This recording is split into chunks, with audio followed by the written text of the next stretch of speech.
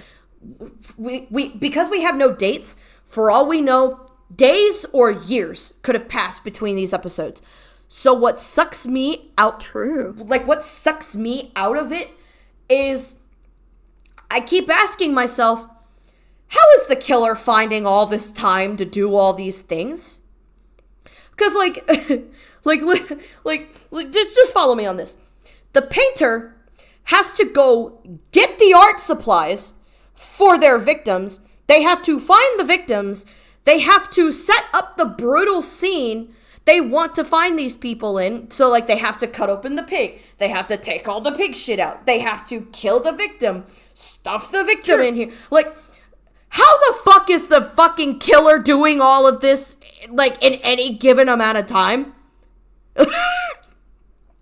Like, that's true. Like, what the fuck? Like, how is the killer finding all the time to do this shit and still hasn't been caught somehow? For real? Wait, what? What? Well, that's why I'm saying this is either some alien creature or something that's not human. Otherwise, I don't see how they'd be able to do all the things that they've been doing. Yeah. Like, after the first couple of times I watched and I'm just soaking all this in, I started asking myself that. I'm like, wait a minute.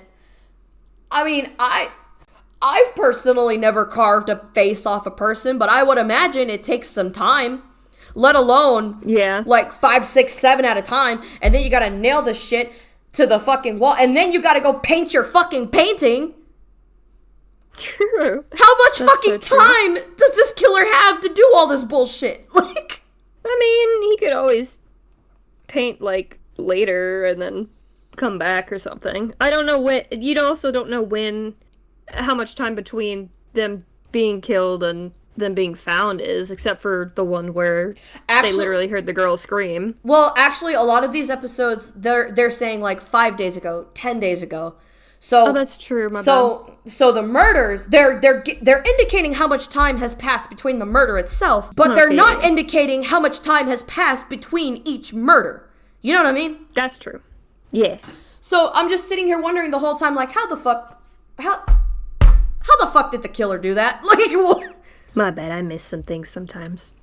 But, like, you know what I mean? Like, that's really what sucks me out of this, is just, there is no indication of time in any of these scenarios.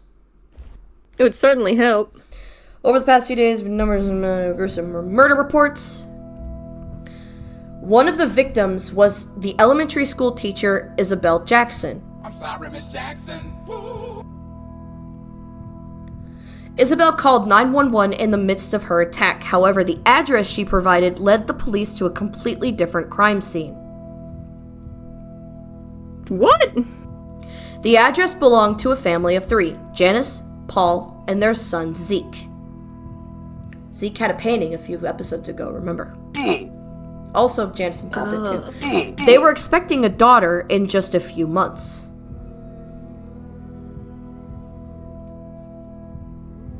Right outside their home, police found a bloodied garden shear. Uh-oh. What awaited the police inside the house was so shocking and repulsive that one of the officers requested a period of leave from duty the very next day. Janice and Paul's bodies were found in the kitchen, both ruthlessly executed. Oof. The fetus had been violently cut out from Janice's stomach. Janice was then strangled to death with the umbilical cord. Ugh. Paul was found dead a few feet away from Janice, tied to the kitchen counter with his mouth sewn shut.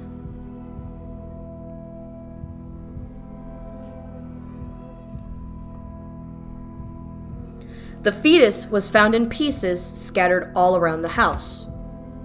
Is that the jigsaw baby? You got it. You got it. Man. Why do I remember that one, but not the others? Something must have stuck. During autopsy, they found the head of the fetus shoved down Paul's throat. He died from asphyxiation, choking on his unborn daughter. That's gross. Zeke is still missing.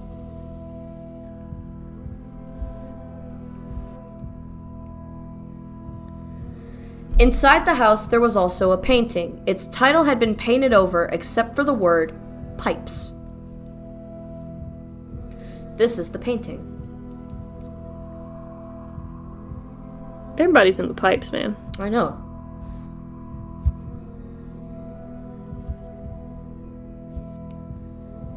Police later managed to track down the real address of Isabel Jackson, though they were too late. The headless body of Bruce Jackson was found right by the open front door. He had been stabbed in the chest 7 times. Where one would expect to find his head, a painting lay in its stead. It was titled Infinite Ma Bruce. This is the painting.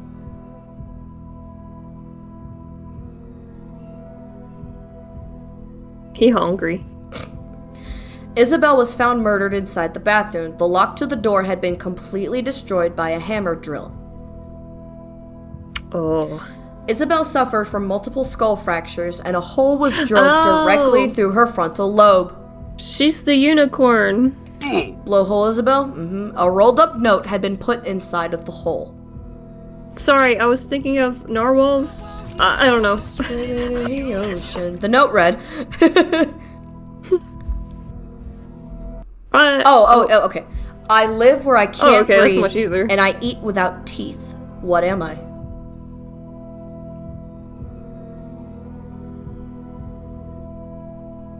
I've never heard this riddle. A pivotal clue emerged at the crime scene, unveiling new possibilities in the investigation. The presence of 2 sets of footprints in the blood suggests there was more than one culprit. The police now firmly believes that whoever is behind these paintings and murders does not work alone. As for why Isabel gave the address leading to another murder scene is still a mystery. I wonder why they couldn't, track the location. I guess that you have to do that while... Never mind. You had to do that while the call is going on, and they might not have had the chance. So for this next one, for this next bit, I'm actually going to remove my headphones because for some reason these videos be loud as fuck even though I have YouTube turned down all the way. And this next part you're about to see, some of the higher pitches in there really bother my ears. Isabel's 911 call stands as one of the most disturbing calls ever recorded. But before we do that, do you remember the clue that Sean left behind? 2. And what did we just learn just now? 2 pipes.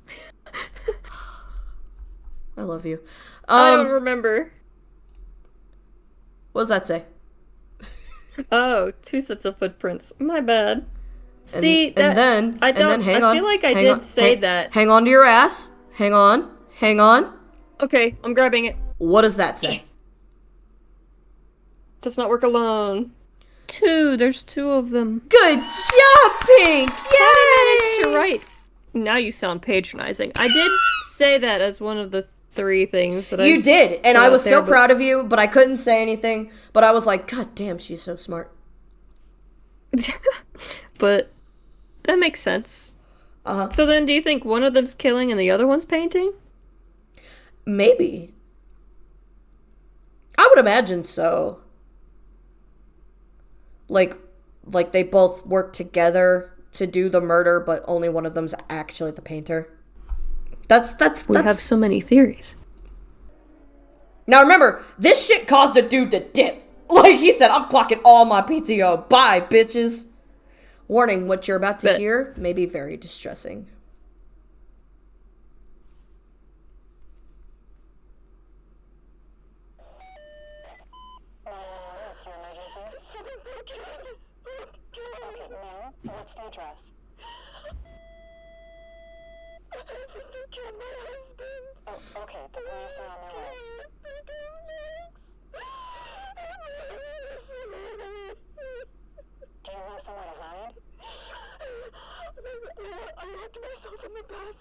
Okay, good. Are you able, do you know they're there? Are you able? Are you able? Okay, ma'am, the police are on their way. I need you Could you just like poke your head out the door and see if they're still there? Just like look under the door crack, you know. anything to defend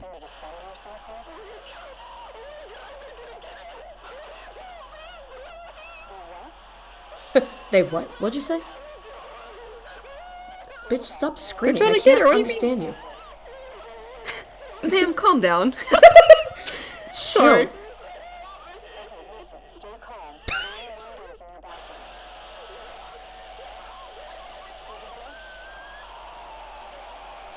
Oh, that's the sound of the drill. That's right.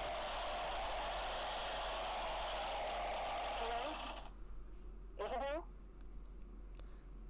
The killer just picks it up. Hello? New phone, who dis?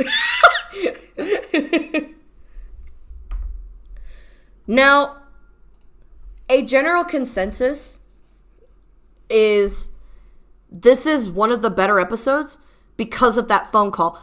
That bitch deserves a fucking Oscar, by the way. You better have paid her. You better have Get her more money even. signed her Pay more. goddamn check. Like, For real. add an extra fucking zero because that bitch can act. Like, good God. Like, that, it is universally, agreed upon that phone call is one of the best parts of the series because this whole time we've been working with, like, paintings and photos and whatnot, but that actually... And just text. Yeah, and that brought something new to the table. You know what I mean? It did. And Fuck, it was it's good. 7 episodes in, but it brought it. It did. So yeah, any thoughts? Yeah, I do agree. That one was way better. Like, can we give her a round of Just applause? for that. Can we give a round of applause to that actress? For real. She did some work. Snaps to you, ho, like, work. For real. All right, we are, okay. Yeah, we just watched this one.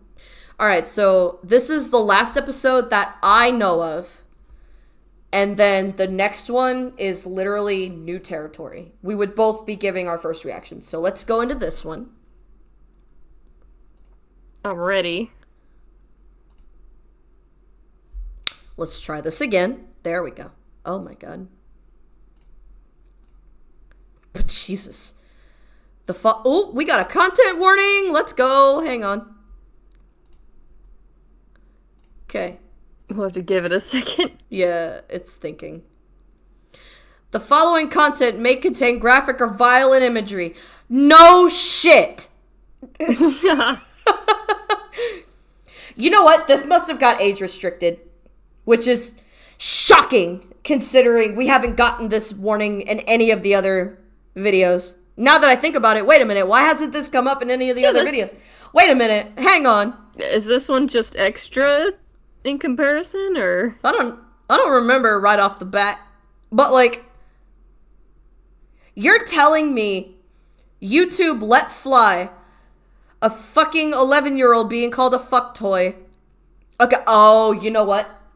I just remembered why this may have gotten age restricted. I just remembered. Oh. That doesn't bode well. Do you remember how I said I'm probably gonna end up editing and censoring Fucktoy Corey? But there's something down the line I'm definitely censoring? There's absolutely one I'm censoring later. Yeah. Here it is. This one? Here it is. Oh, Jesus. But like, back to what I was saying. So YouTube said an 11-year-old being called a fucktoy. Cool. People being brutalized left and right. Awesome. A fucking bitch getting choked out with an umbilical cord. Neat. But this episode, they said, whoa, whoa, whoa, whoa, whoa, whoa, whoa, whoa. Like, YouTube, what the fuck? Come on. Well, you only considered censoring the other one. This one, you know you're going to. Oh, so. yes. No, there ain't no way I'm letting this shit go up on my fucking page uncensored. I ain't getting struck this early in our career. Fuck you. Fuck you, Urban Spook. I ain't taking a strike for your ass. Fair enough. Alright. Fair enough. I understand. Let's go. It's extremely graphic. Don't show this to your kids. Over the past week, the number of brutal murders has continued to rise. I think they said that last time. They've been saying that. When Dr. Fred Baker failed to appear for work, the police conducted a wellness check only to discover him murdered in his own home. Not again. That's probably what they're like by now. They're like, God damn it. For real. The fucking newscaster's like, and in other news, there is a bizarre shortage of art supplies in the regional area this week. For real. Sources say all the art supplies have been bought out by one patron, and they're like, according to neighbors, a dog could be heard barking This dude's from inside his house. killing people. I don't think he's not gonna rob places for their art supplies, you know? Fred was known to live alone with his cat. He never had a dog. Well, thank you for pointing that out. Is the cat okay? Ray, I'm gonna hold your hand when I say this. Did I miss it? No, you didn't. It hasn't come yet. But, Okay. I'm gonna hold your hand when I say this. This is a horror series? Ray, my love, not only is the cat not okay, you're about to find out its ultimate fate. I don't like that. But alright, here we go. As the police entered Fred's house through a breached back door, they were met with a disturbing scene. Evidence of a struggle was discovered in the kitchen.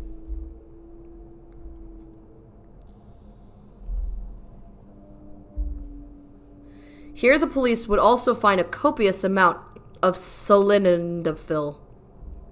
Slide in the fill. Sildenafil. It is believed that Fred had been stealing medication from his workplace for quite some time. This is where he's been getting that stuff. The killer. Fred was lying on his bed with no skin on his head. Hey, that rhymes. Nice. And that was one of the previous paintings, remember? It was, Skinhead Fred, and he had, like, he had that goofy looking smile. Yeah, that was this. Okay. The bedroom floor was littered with used sandpapers.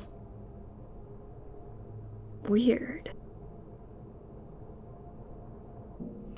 Neither the cat nor any signs of a dog could be detected.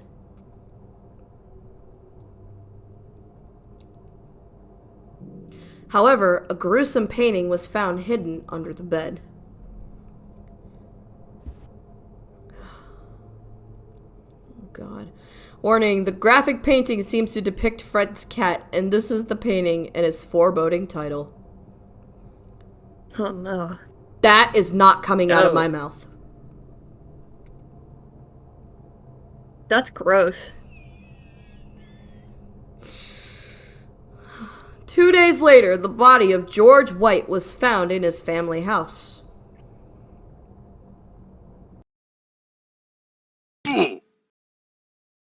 Family I glitch. noticed you glitch, you bitch.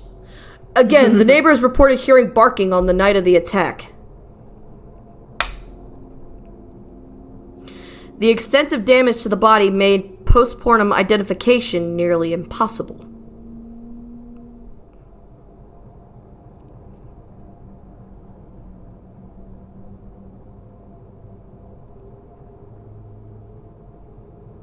Similar to other recent murders, George's face had been cut off, Faith style.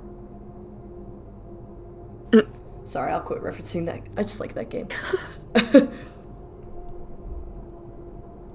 Oh. He had approximately 487 stab wounds across his whole body.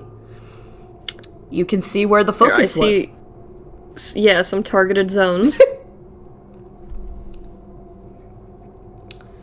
4 of the wounds contained traces of seminal fluid.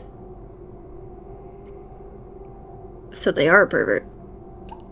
I mean, maybe just a little. During autopsy, several photographs were found inside the body of George White. Well, at least they'll have, like, some DNA evidence. One of the photos was found tucked inside the heart. The second was discovered within the intestines. And the last photo was found crumpled up inside the pelvis. You say that? That might be what the next episode touches on, actually. Despite the extensive damage to the photos, police were able to successfully restore them. Here are the photos.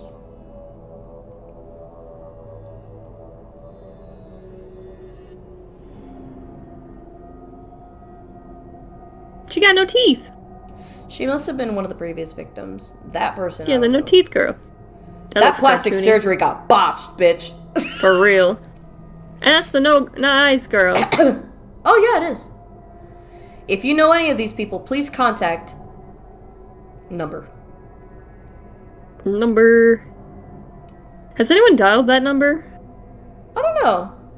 Last night, police dispatcher Sarah Stone and her husband Michael were abducted from their residence. The building's basement hatch had been destroyed from the inside, though the entry had been through the front door. What? Fortunately, Sarah had a security camera installed on her front porch.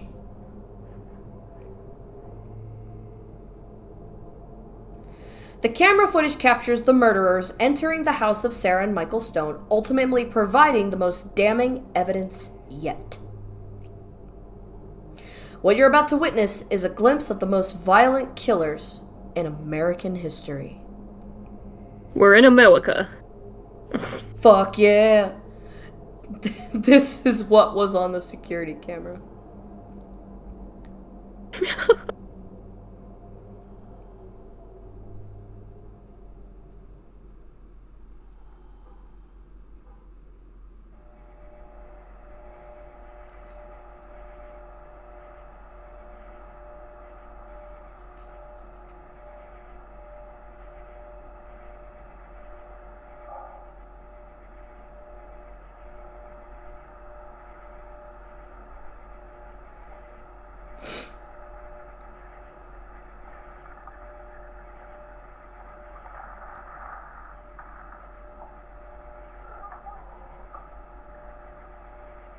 Okay.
So, I think it makes sense that there's two of them. So, at first I was really excited that there was security footage, but then you realize it's just a bunch of paintings, like, you know. I get that. Again, he could have had some friends do some live action stuff. Yeah. But, so, now we tread brand new ground. I also think a part of that is, like, back in the day when creepypastas first started going, we didn't have expectations for it to be as realistic, so we could enjoy things a little more then. If they had something like photos. Yeah. So I do think part of it is, you know, we do expect more nowadays. Yeah. When it comes to horror stuff. And, like, after this next video, I'll go into kind of like the greater conversation when it comes to the biggest problem with this series. But yeah, literally this next episode, I haven't seen this. I don't know what we're about to see. Very exciting. So, I'm just How many of these episodes are planned, though? So, Urban Spook said that there would be 10 episodes in this series. Now, unless he changes his mind, the next episode that drops is going to be the last one. In fact, one last tape. Yep. So, Okay. So, this is the latest one. It dropped 6 months ago. Yeah, after the next episode, this will be done. Okie dokie. Pink, I'm gonna be so real with you. I don't want to click this video. I don't. It's just the fear of the unknown. We're here together. We got this. We could do it. Okay. And you know what else I just fucking... You know what else I just fucking happened? realized? What's that? I have to go back and edit this shit. Oh, so you're gonna see it all over God again? damn it. Ugh. That's fine. I'll make more jokes this time around. We'll keep it light. Alright. Oh, man. Okay, here we go. Oh, man. I don't want it. Okay, yeah, disturbing content. What the fuck ever. Last night, police got an anonymous tip about trespassers in an abandoned textile and paint factory. What is up with the abandoned factories? I mean, that's the best place to leave something and it not be discovered for a while. The call I had seem to been be able to. the call had been made from a telephone booth not too far from the site. Ooh! Oh, that's nice. In a workshop outside the factory. Oh shit, I didn't read that. Police found a shocking discovery. Do you want me to read it? No, you're good. Body parts from 5 different victims were found inside.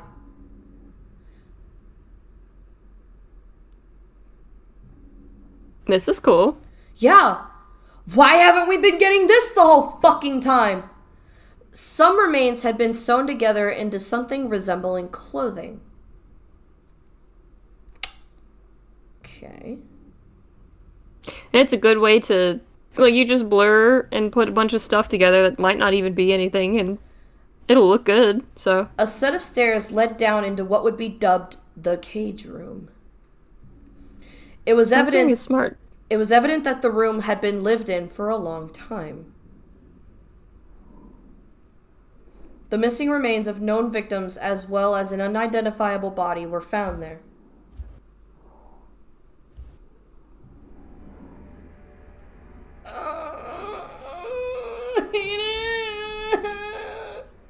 The room was There's like a oozing pan on with the ground. stench of death.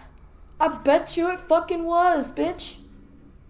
Well, there's, a corpse or something on the bed, so. A body in a Yep. state of severe decay was lying on the mattress.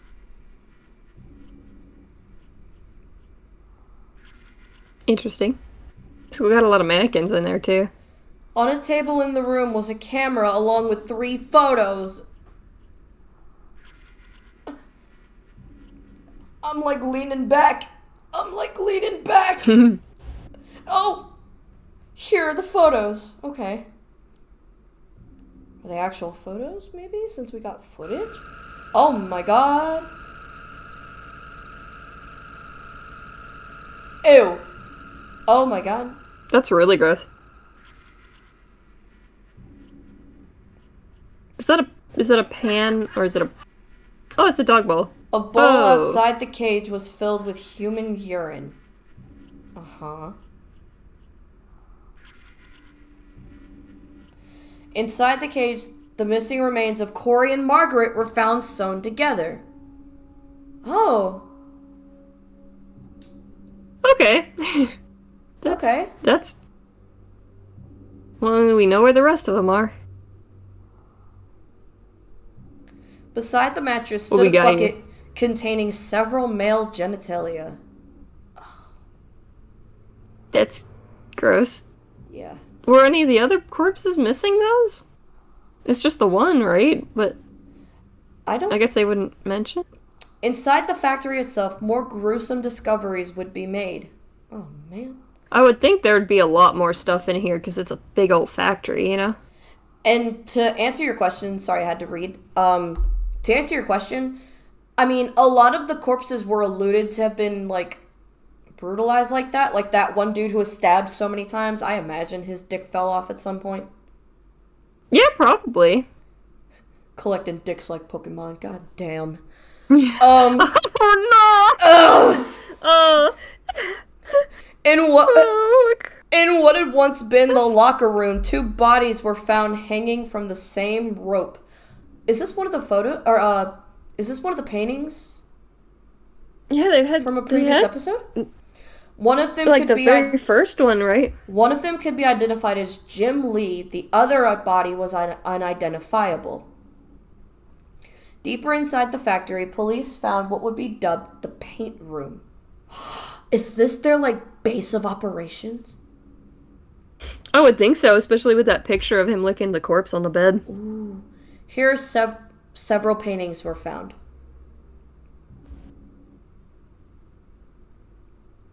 One of them seemed to be unfinished. Oh, yeah, this has to be home base. I was gonna say, I wonder if they paint them before they do the murders and then have the murder planned, or if it's the other way around. I'm wondering that too.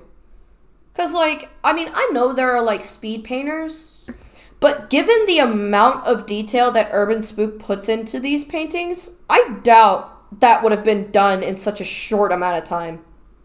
Yeah. Ooh! Oh, well, no, not really. I was gonna say, while most are unknown, some of the paintings could be linked to victims as far back as 5 years ago. Wait! Now we finally have a sense of how long this has been going on for. About 5 years? Yeah! Okay. Interesting. Okay.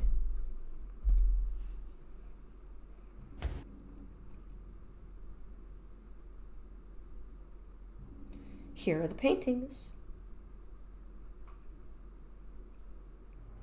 Emma's Last Smile, Bloated Betty, Stone Loop, Mark the Machine, Milk Teeth Heath, The Collins, the Collin family! Oh. Untitled.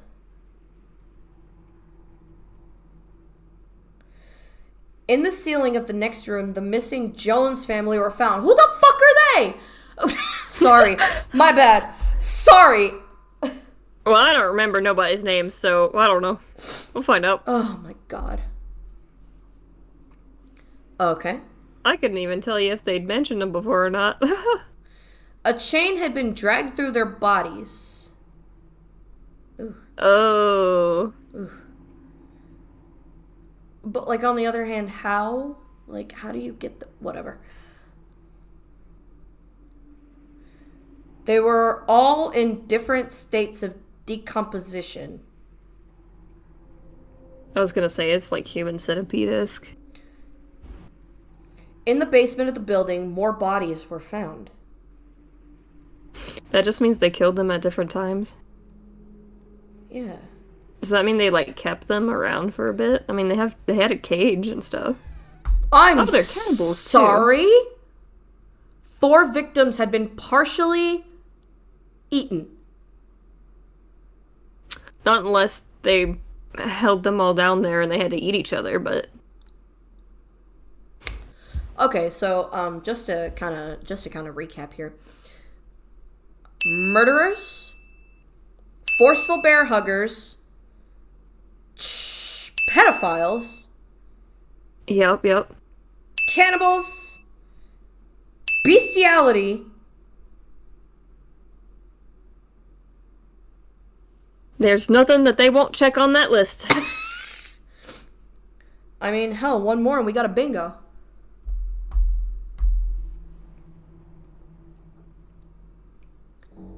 Oh my god. I think we already have a bingo. Oh. The identity of these victims are yet unknown. Okay. Oh. The police also found their colleague Sarah Stone and her husband, Didn't we talk about? That's right, they were abducted. Their mouths had been sewn to each other's rectal openings. Uh-huh. I did mention human centipede. Oh, and perverts. We got a I bingo. haven't seen that. We've been had bingo. They both had been force-fed rocks. Okay.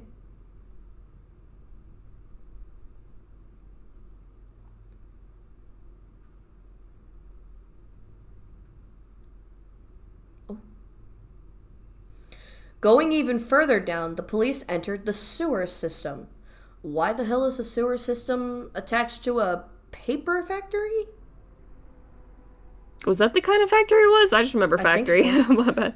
Here the police found what would end up being the turning point of the case. 'Cause, I mean, if it's like a sewage plant sort of thing, that Not me looking behind myself, checking to make sure I'm alone. you got the lights on in your house? Yes. I don't. Oh my god, you're sick! I'm crazy. Crazy! I was about to say. For real.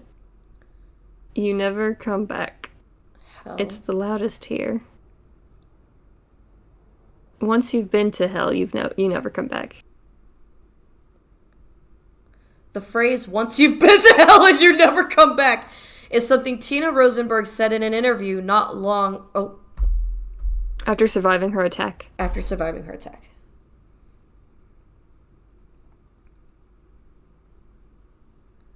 Huh. Here is the clip from the interview. Okay.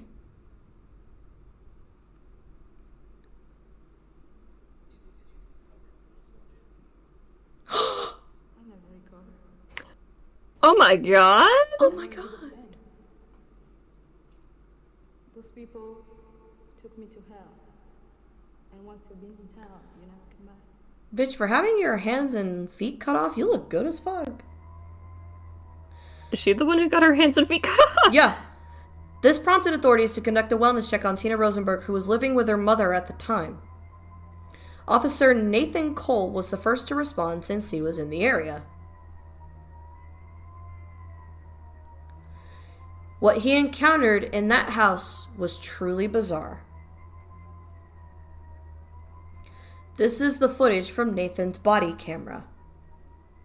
Okay.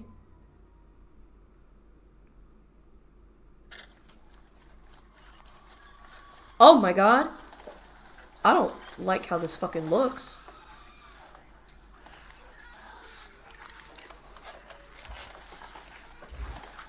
Oh my god. What the fuck?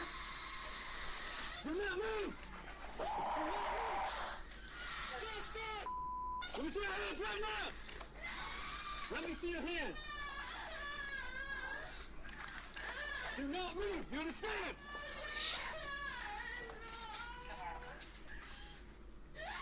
I'd have put a few more bullets in that other one, I'm not gonna lie. Fucking right.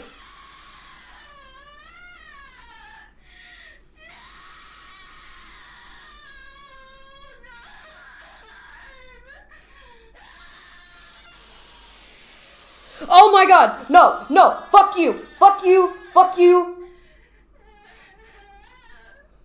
Tina's eyes and ears had been punctured with a pair of knitting needles.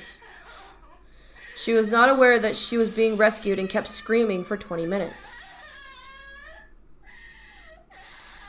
Tina's mother, That's rough. Sienna Rosenberg, had been dismembered in the kitchen.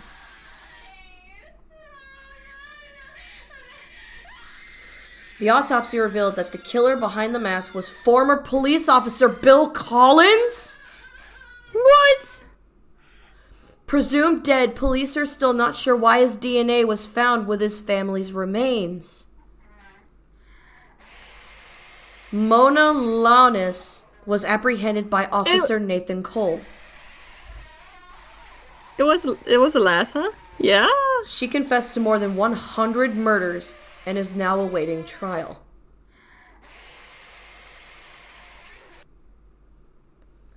Whoa! Yeah, that one was good. That's crazy. Can we talk about what the fuck is this? That's a creature. That ain't no man. Fuck is that? He said, "Bah!" Like, yeah, no, I would have continued. For real, that's what I'm saying. Like, I would have kept going. I wouldn't have thought that was a human. I'd be like, that's a Halloween monster. I'm gonna keep shooting it. Ain't no way I would stop. Ain't no I'd be like, fucking at least way. the whole mag. At I'll get a least. new mag for the other dude. Okay? Bitch, you're next, but hang on. Give me a second.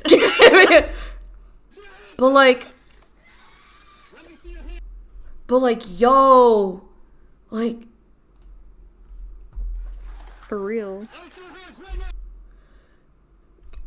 fucking dubs to the officer though. This is really good. Like, thank God he didn't die. I was ready for him to die. They definitely upgraded with the story and stuff. Because they Also- have, like, a different visual Also, sorry, I don't know if to go by. I don't know if you know what I was saying fuck you to, but do you see that silhouette coming into 3D? Like, no, Oh, yeah. ma'am.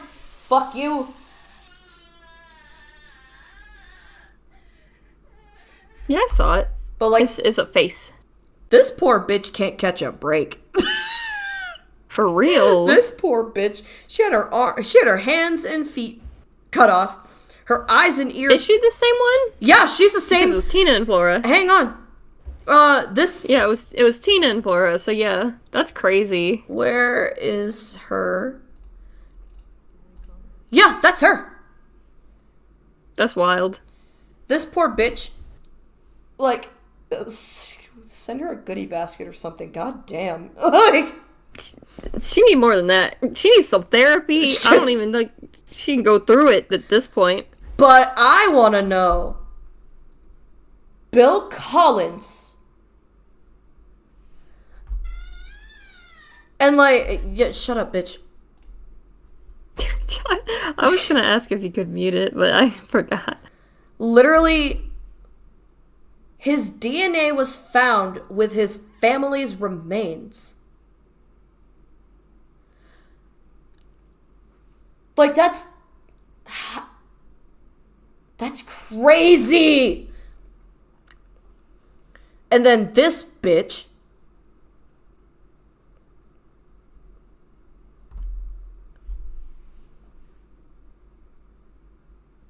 I stand by what I said earlier, that plastic surgery got botched. You need to get a refund, bitch.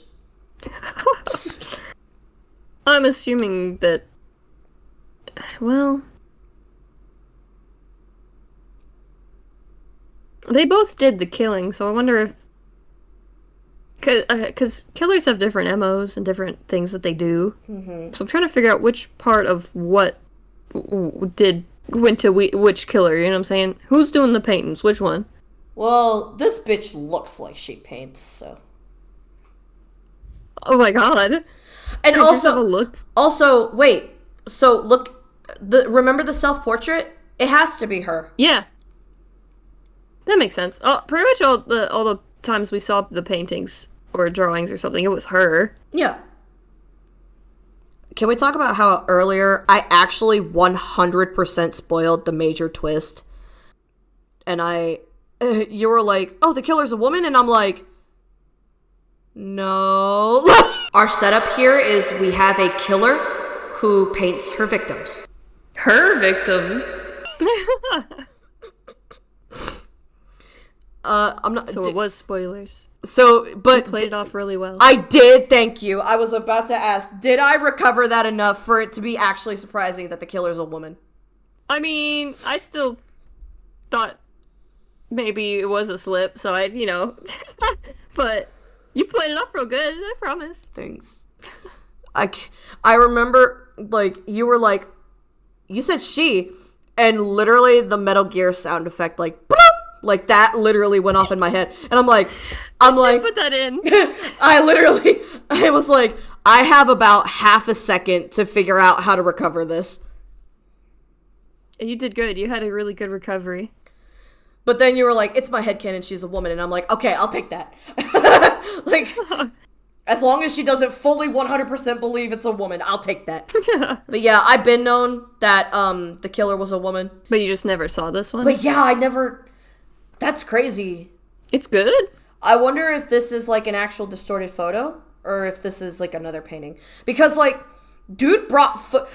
Urban Spook said, I got you. Like, he actually listened to the feedback and he was like, bet. I think it's a painting. But it is a good one. Yeah, this one, out of all the photos we've seen so far, this one is by far the best one. Oh, yeah. Which means he can fucking do it, so why hasn't he been doing it? I'm gonna continue to ride his ass about that. Well, this is in the span of, like, 2 years, so maybe he just has gotten better. Yeah, and, like, maybe he had a little more budget. Maybe. I don't know if it takes budget to make this. He might have also had more time to do it. Yeah. Because it does seem like... It seems like he put more into it, so all the videos have gotten longer, and he probably took longer to do the art and stuff to make sure it was up to par, you know? Yeah. Alright, so... He's getting there. Overall thoughts on this series? I mean... I'm assuming he just one day was like, I'm gonna tell a horror story, and that's where we got the first one, so... I kind of get the lack of direction in the beginning. It's just, here's all the things that happened. And then maybe eventually he was like, okay, let's think a little harder on where we're going with this. Yeah. So that's why it and you know, with series like this, they just get better as it goes. So, the last one was really good too. Yeah, that last one, so because everyone is saying, like, oh, the series is good now. And I'm like, okay, if I'm being so real, if I'm being really real here, the last episode was definitely a major step up. Yeah. But I don't think it's enough to save it as a whole. You know what I mean? It's kind of like it's kind of like a little too late situation. I think if more of that... Like, the others are still there, and they're still not as good. So it's not gonna make the whole series instantly better. Yeah. Just makes the end better. Yeah, because, like, you know, a lot of people would argue, like, you know, the beginning and middle can be mid, but if you stick the landing, it makes it better. Depending on how the next episode ends the whole thing, that could well be a case here. Where everything was all right, but if it sticks to the landing, then it won't have been seen as a complete waste of time. That being said, though, sticking the landing does not erase all the problems of the previous, like, the beginning, like, the whole thing. You know what I mean? Yeah. Like, depending on how badly you don't like everything leading up to this latest episode, you know, if you were just okay with it, like, if you had your problems, sure, but you could watch it fine, then yeah, you might be able to, you know, watch this, come back to it, and bask in the whole thing in its glory. But if you were the kind that, like, you had a lot of issues out the gate with, like, you know, all the bodies that mean nothing, all the brutalities that mean nothing, knowing nothing about your killer, if that's the kind of thing that bothered you the whole run, then I don't think the ending is really gonna do anything to save that opinion. Yeah, I get that. So.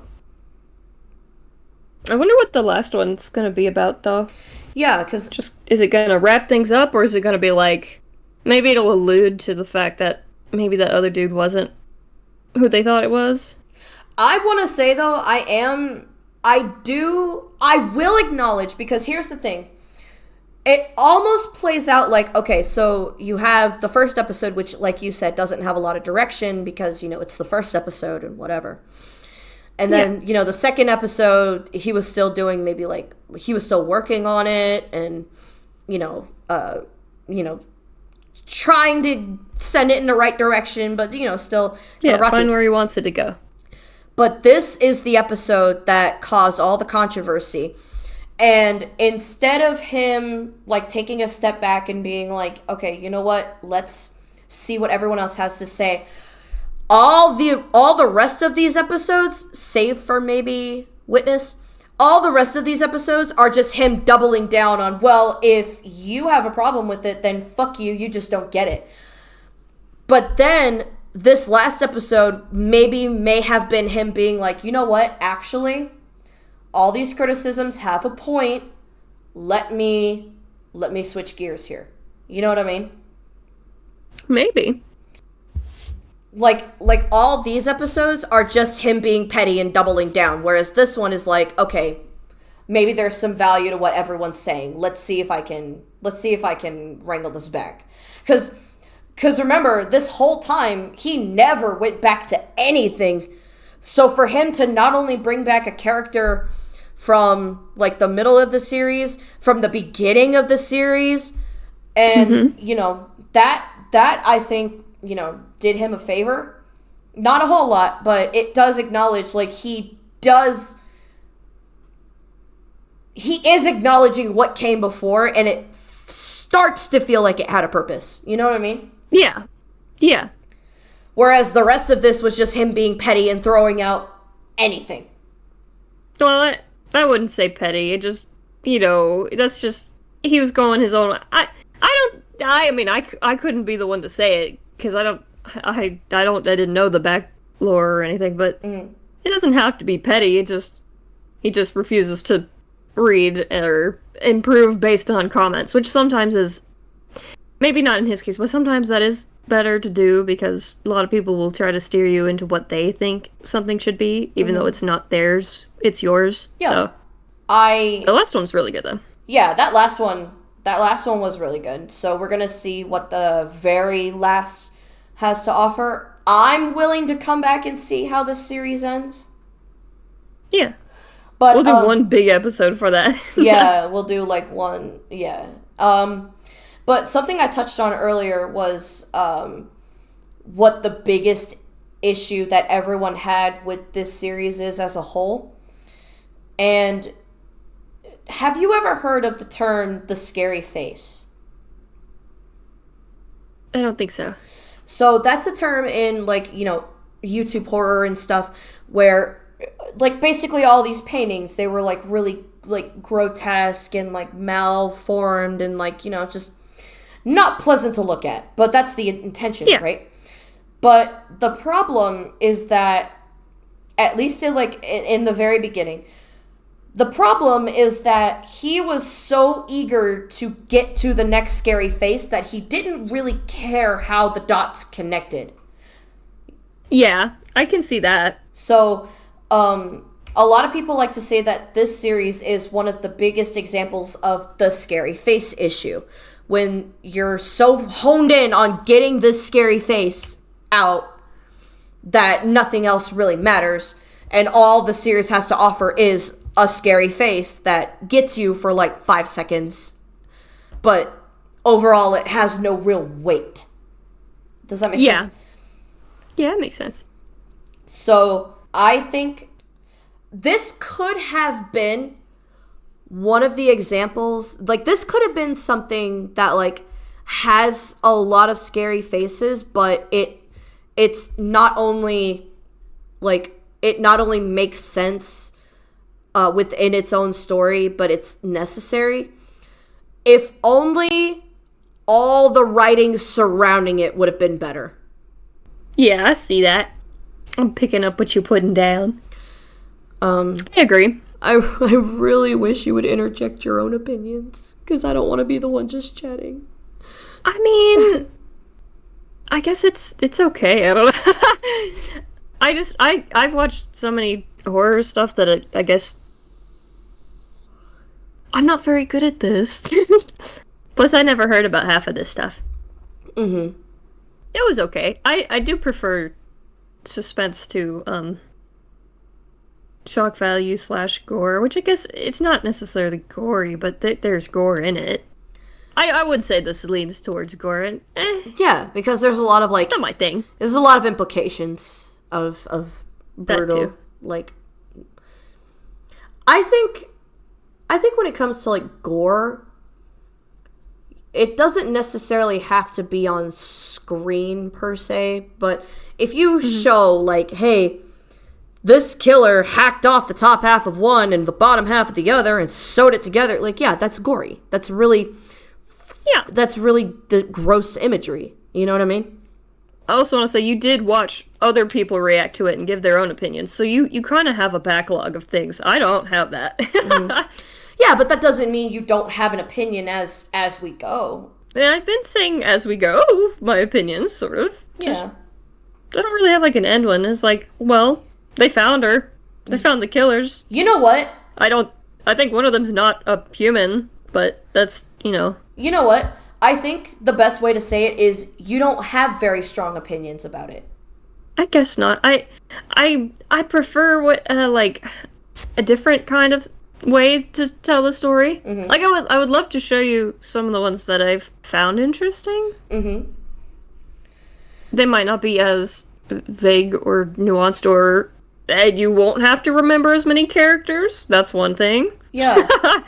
Because, like, I know you, and when you're excited and passionate about something, you can chit-chat away about it, but because I feel like that wasn't really the case here, maybe you just don't have very strong opinions about this series, which is fine. It might just be how he's done it with all the things going on. It's kind of like, how do I really have much strong opinions on it if it's just, we're not going to stick to a character that long anyways. It is cool when they do the callbacks on them, but they don't do it enough for me to be like, okay. Yeah. Yeah, exactly. Like literally watch any of these episodes and you can give your opinion in one sentence, and that's really all you need. So I think that's kind of the wall you're hitting, is that because it's just so easy to pin all your opinion in one sentence in any given episode, you can't really form an overall opinion because your opinion is just so easy to form in the moment. Sure. I guess it's also a little weird to have the children in there, but I guess, children will also get murdered sometimes. Just a little uncomfy. Now, what is it? This part's a little uncomfy. No, and I'm not saying, like, you're comfortable with this at all. Like, children being killed is children being killed. But with that being said, why is it different here than in something like, say, FNAF? I mean, this one is the sexual part. That's different. That's weird. Don't like that. Especially when it has to do with kids. Mm-hmm. I think if that wasn't as much the case, it would be better. Because, like, yeah... as far as I know, that doesn't happen to the kids in FNAF, They get murdered, which... No, I don't think so. They're not, And I guess that one does have more of a cartoony sort of thing going because it's little robots that you mostly interact with. You don't see, like, the kid's face. You don't really make as much of an association. Mm-hmm. That would be, I would think, the difference. Yeah. Because, like, I'm not saying, like, oh, well, the kids in FNAF had it easier because, they did get brutally murdered and stuffed into animatronics. But you're a little more separated from that. Well, that and... Because you're interacting with the robots, not necessarily the kids themselves, which, yes, their souls are supposedly in there, but...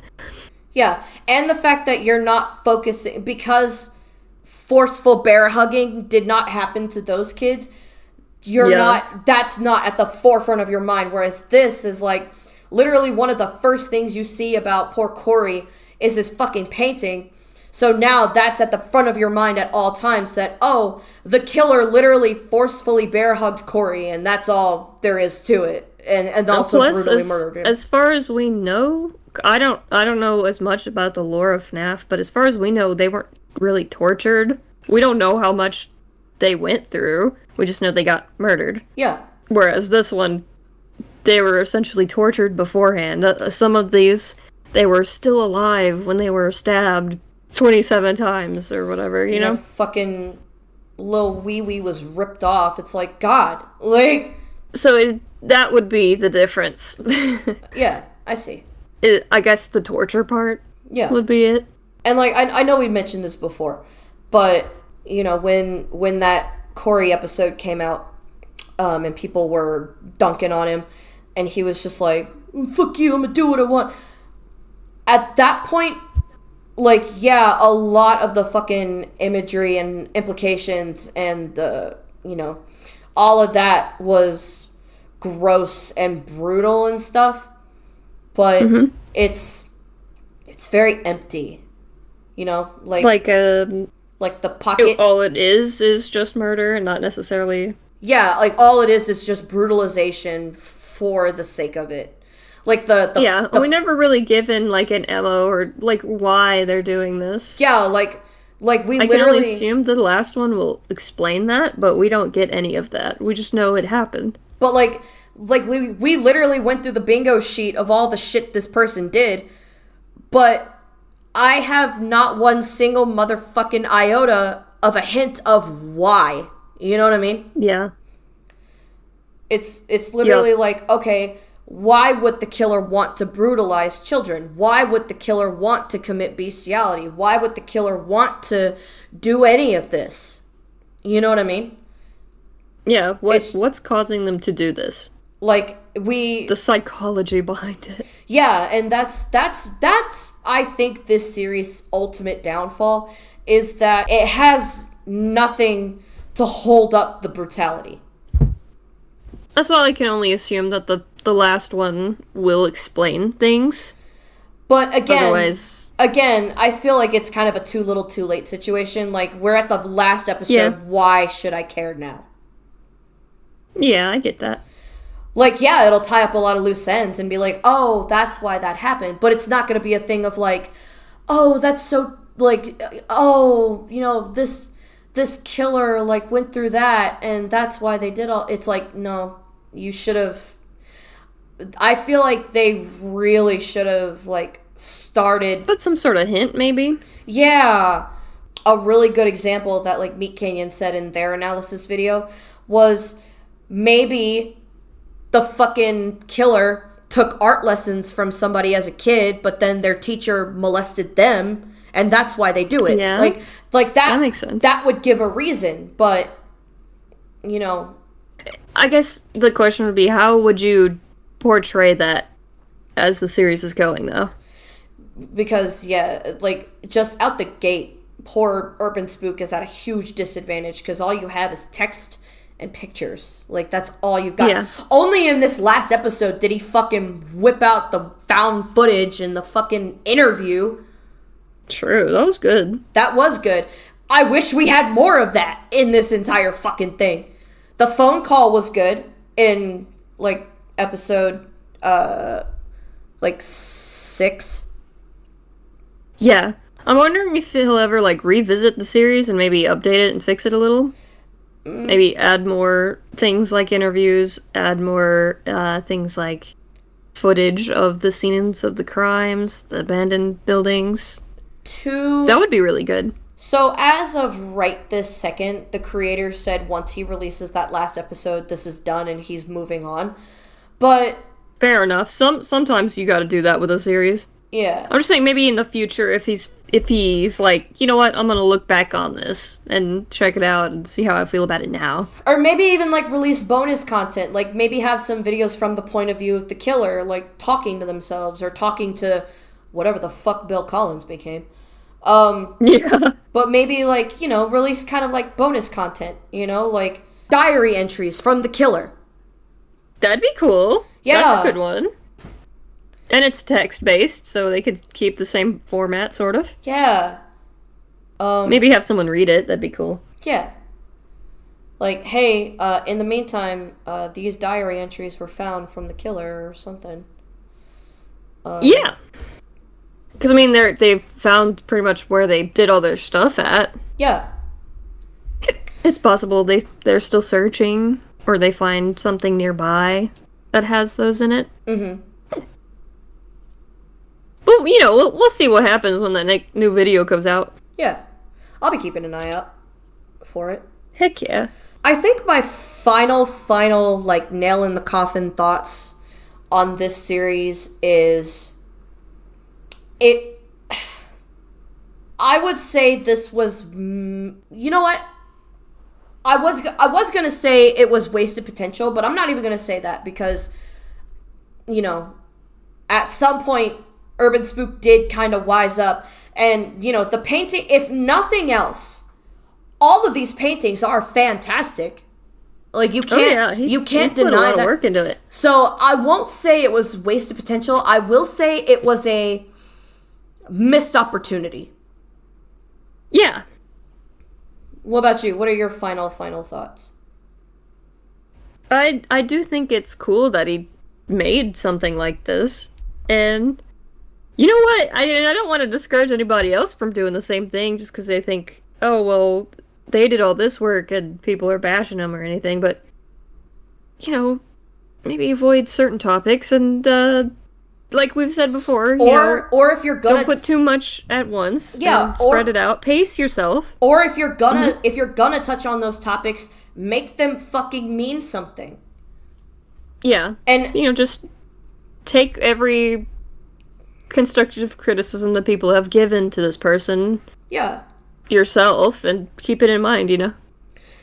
It'd be pretty sick to see more. Yeah. Or if nothing else, maybe this will serve as Urban Spook's kind of like, you know, first endeavor where he looks back and he's like, okay, you know, here are all the things I could have done different. Now this next series, let me make some improvements.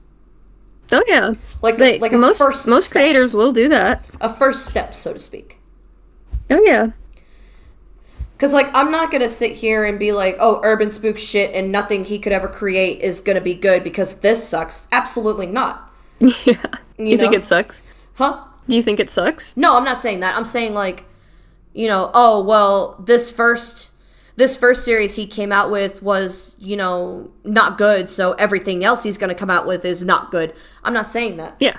Like, this, everyone starts somewhere. Oh yeah. You know, for all we know... Sometimes you just gotta do it. For all we know, he could come out with the next Mandela catalog. Yeah. So... But as it stands with just this series on its own, I do think it is like a missed opportunity that I hope he learns from. Oh yeah. That was... Maybe do more of like the last episode. That was good. Yeah, like take that last episode, but make it like 8 episodes long. Like yeah. Like that's what I'm saying. Like if he decided ever to revisit this in the future, because you know he said he was done with it. Yeah. But like in the future, if he was like, I'm gonna revisit this, he should just take the Hell episode and try to take some of the content from all the others, obviously, to at least have some sort of plot. But like, you know, sit down, take the whole of it, maybe make it paced better. Get things more better aligned. Maybe not have as many characters to remember. Yeah. And base it sort of off of how they made the Hill episode. Yeah. Interviews, or the audio call, that was good. The call. Footage, we like the footage. Yes. Etc. Those are all very good. But now with that being said, this last episode that he comes out with, it's not gonna save the whole thing for me, but I really hope he can stick the landing. Oh yeah. You know? I'm rooting for him. Cause like... You got this! Cause like that last episode is gonna show... If the last episode sticks the landing, then it's gonna show that Urban Spook is capable of learning from his mistakes and continuing to improve. But if it doesn't, and it just ends up falling in the same traps, then, you know, it might just show that, you know, Urban Spook isn't willing to take risks, you know? Because that's the thing, is, like, I feel like nowhere in this series, like, okay, you could say that the brutal content is a risk in and of itself, but I feel like he didn't really... Yeah. He didn't really do that to improve himself. He just did it to, like, spite people. But... nowhere in this entire, like, series did he really truly take a risk, you know? Because I can always appreciate something that tries something different, even if it fails. You know what I mean? Like, at least you tried not to give me the same thing I've seen a million times. You know what I mean? Yeah. I get you. I do think it's a little harder to be new or innovative because a lot of things have already been done. Yeah. But yeah, you just do it. Just do stuff. But yeah, the last episode... bug. But yeah, that last episode isn't... it's gonna kind of make or break him as a creator. Like, are you capable of stepping up and, like, improving Oh, yeah. yourself, or are you just the kind that secludes into his usual tricks? Sure. I get you. I see. I'm holding out hope. You know, I think Yeah. he can do it. Because if the last episode, aside from all of this, is any indicator, then I think he's capable of learning from what he's done before. Oh, yeah. I would be very disappointed too. if that last episode sucks. Yeah. I'm rooting for him. Yeah, That's the best I could do. Me too. Because at the end of the day, this is something he created. This is, you know, like we create our videos and we do editing, and that's an art in and of itself. But this guy did all the art, he did all the sound, he mixed, he edited, he got all the footage, he did this. He created something to this magnitude, and no one can ever take that away from him. Oh, yeah. So it's not like this whole series like is sunk and he shouldn't be proud of it. Absolutely not. The fact that he created this is a W in and of itself. It just happened not to pan out in the best way, which is fine. Yeah, that's fine. You know, not every story is going to be perfect or the best. Sometimes you just got to get it out there. Make room for new stories, better ones. You know, like George Lucas, like, you know, not everything he creates is gold. Or like that's for any creator, you know. Yeah, like you're going to have a couple of duds. Yeah. And that's fine. Don't have to worry about it. Yeah, like I know not every single one of our videos is going to reach like 1 million views or whatever. I know that. But I'm excited for when the one that does, you know? Oh, yeah. And I would just strive to create everything to that caliber. Like, oh, wait, let me rephrase myself. Everything I edit and put up for us, I put my absolute heart and soul into. But what I mean is, like, when we find the one that hits, I would be able to recognize, like, okay, this is what the people respond to. So I would know to kind of build off of that instead of... Yeah, we would hopefully glean what we did right in that video and then work on that. Because recognizing what you did right is just as important as recognizing what you did wrong. Oh, yeah. It's so important. Keeps things going. Yeah. But that is everything we have for Urban Spook and the Painter. I'll be keeping an eye out for that last episode. You keep your eyes peeled too in case you catch it before I do. Sure thing. And we'll be revisiting this for one last romp. As well as be good. As well as touching on the other things that the lovely Pink has mentioned. I do definitely want to check out that one that I heard of. What was it one more time? The View? Oh, the one I forget exact. I just remember the Rolling Giant as the secondary name, and that's a good one too. Yeah, I've heard of that one, so I would definitely want to sink my teeth into that one. And if you guys want more reaction videos, let us fucking know. Tell us what to react to. The oldest few. Let us know what y'all want us to pop off to, you know? Comment down below. Comment some down series below. that you want to see. Shoot us a what? Shoot Tweet? us a tweet. A tweet. Shoot us a Like tweet. sometimes they call them Zeets. I don't know. Zeets. Yep. Follow us on Twitter. Follow us on TikTok. Follow us on Twitch. Like, comment, subscribe. And let a bitch know. Let a bitch know what you guys want. That's all you gotta do. Just let us know. And we are here to please. True. But until next time, we'll see you lovely jelly beans later. See you around. Bye. Bye-bye. Bye.